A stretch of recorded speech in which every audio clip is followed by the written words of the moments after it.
Feedback has been a recurring theme throughout the life of this podcast, and not surprisingly so. It is central to leadership and workplace success. However, this month, we've made it the sole focus of our notes and conversations. Today, I want to distill these thoughts and provide you with a simple, actionable set of lessons learned. I'll start with this distillation, then a short commentary on one aspect of feedback that cannot be overlooked, and end with sharing some thoughts on a related leadership skill to consider practicing in tandem with giving feedback. You're listening to the Well Led Podcast, and I'm your host, Kate Johnson.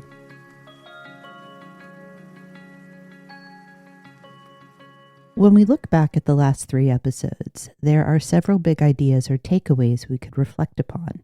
Effective leaders begin feedback before a feedback conversation even happens. They do this by setting clear expectations. Feedback requires preparation. This means taking the time to compare outcomes to expectations. If we expect action or change, we must deliver feedback with specificity and kindness. Follow-up turns feedback into genuine support. We can remove the common barrier of fear by reframing feedback as care, not correction. Leaders earn the right to deliver feedback when they are open to receiving it. Treating feedback as an ongoing investment in people leads to better performance. Feedback can get stale, so deliver it when it can still help. Remember that feedback can live with someone for years. What you say and how matters. Feedback is a habit. It takes time and intention for you to develop an effective feedback practice. Even for 3 episodes, this is a lot to consider. So let me attempt to simplify and streamline these lessons in a way that you can use. First, I will give you a trio of mindsets that can support taking action to deliver feedback. Then we'll discuss specific actions you can take to bring each mindset to life. If we want feedback to be a form of support, then it's important to be mindful. Literally, the perspective you choose to hold about feedback will ultimately influence the choices you make and actions you take. So, the path to effective supportive feedback begins with mindsets. I've reflected on this topic for years and spent time considering everything we've said about feedback this month. And I've landed on 3 key mindsets that will have the greatest positive impact. Mindset number 1, balanced, compassionate feedback is how I support my team. We could make this even simpler if we wished by just saying, feedback is not punishment. But I like to include the reminder that supportive feedback is an act of compassion and that it includes more than addressing concerns. Support includes highlighting the times when people do well. Mindset number 2, effective feedback depends on my clarity and accountability. You can give feedback without clarity and accountability, sure, but it will not be effective. Clear expectations, the byproduct of clarity and accountability, are the necessary conditions for performance feedback. Without them, your comments or observations are ungrounded and potentially irrelevant. Mindset number 3, if I want to offer feedback, not unhelpful criticism, then I need to follow up. Feedback is a means of recounting what was done and what impact it created. I define this as the ability to manage by telling the story of work performance to an employee. This story doesn't end with the telling. Instead, it continues until you validated that it had the desired effect. For example, in the case of constructive feedback, you need to confirm that the employee made the changes you discussed. That's where the support really happens. Now, what actions naturally follow these mindsets? Well, if I hold the mindset that feedback is support, then I will take actions to make feedback the norm, something that happens frequently and consistently. I will use the language of support. Let me help you see what I'm talking about. Or what additional support do you need to do this? So just 2 examples. I will also look for opportunities to give feedback that aren't exclusively focused on missed expectations so that I can recognize and affirm the right behaviors and performance outcomes. If I treat clarity and accountability as the foundation for delivering feedback, then I will consistently ensure that people know what is expected of them. I will not assume they just know. I will examine my own communication and confirm that people knew what to do and how. When I do deliver feedback, this mindset prompts me to align that feedback to the original expectation. And if I maintain the perspective that follow-up is what turns feedback into support, then I'll follow up. And I'll embed the terms of follow-up into the feedback I give, making certain it's a clear element of performance management. This could sound like, Jane, I'll follow up with you on Friday to see if you've run into the same problems or not. And when I do that, then I'm keeping my commitment. Ultimately, that's what this all comes down to, a commitment to your employees, to support them, to take responsibility for being clear and accountable, to be present at key times, to be on their side.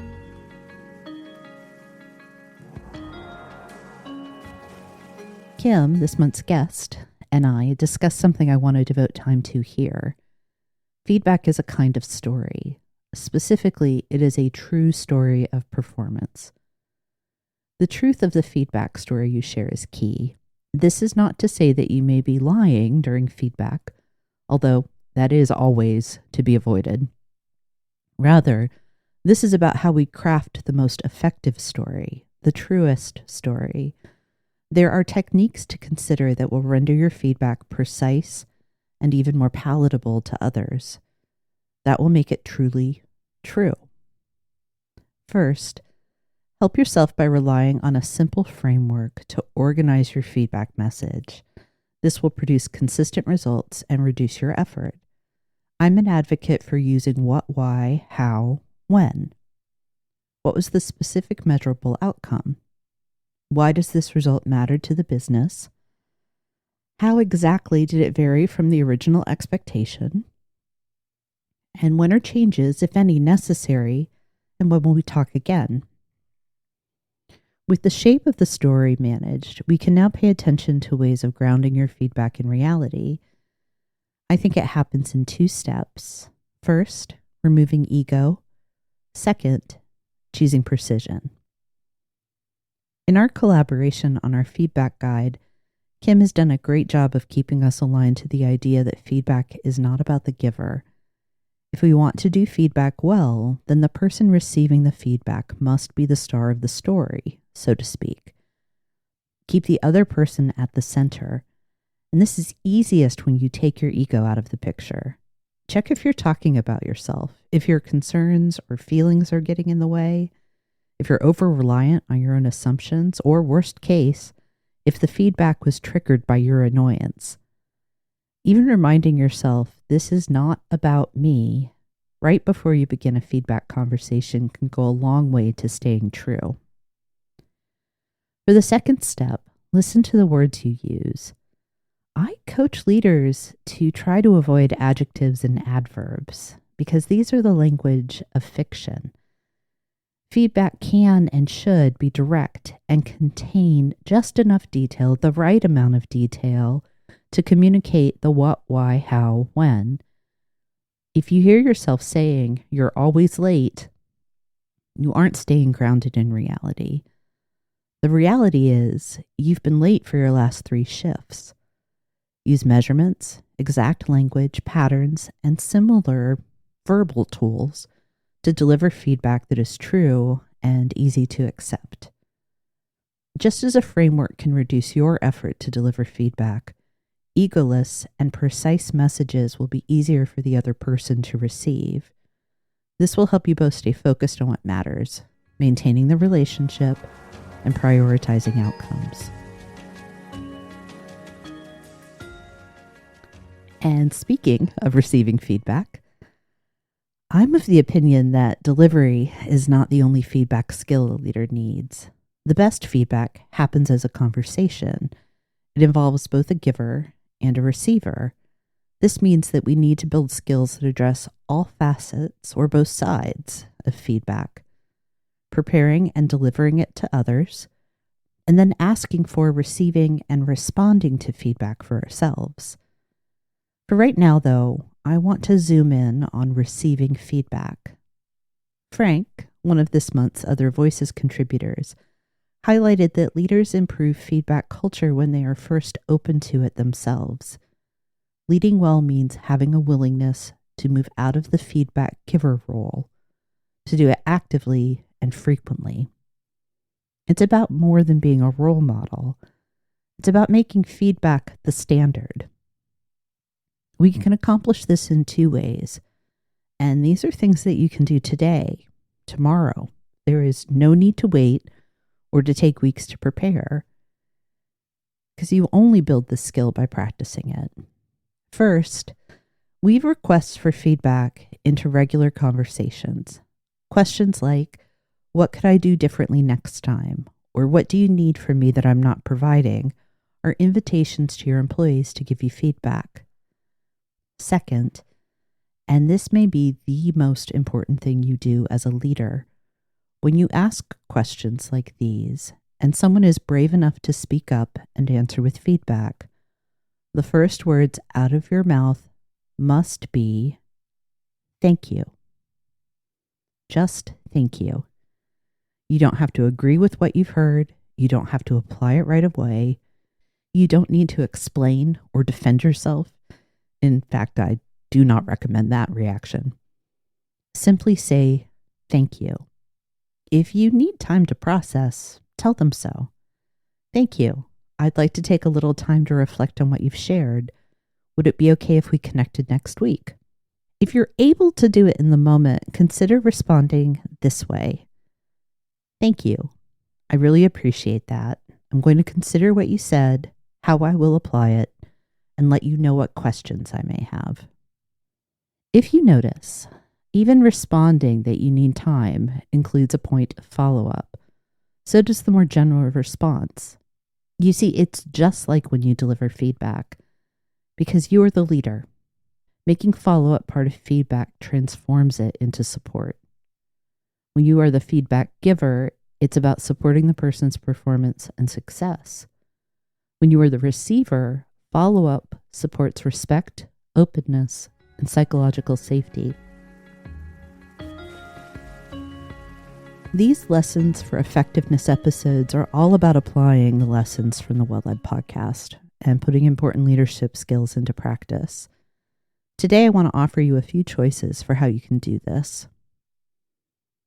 Adopt one of the mindsets that can help you deliver effective, supportive feedback. These are balanced, compassionate feedback is how I support my team. Effective feedback depends on my clarity and accountability. Or if I want to offer feedback and not unhelpful criticism, then I need to follow up. Or consider using your next instance of giving feedback to ground your story in reality by removing ego and choosing precision.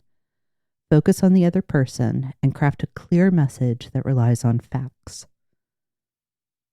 Or you can take a step toward making feedback the standard by accepting it yourself. Ask for feedback with openness and respond with gratitude. Any one of these has the potential to improve your feedback skills and to transform how feedback is used and perceived on your team. And either of these results can have a lasting impact on your people and performance.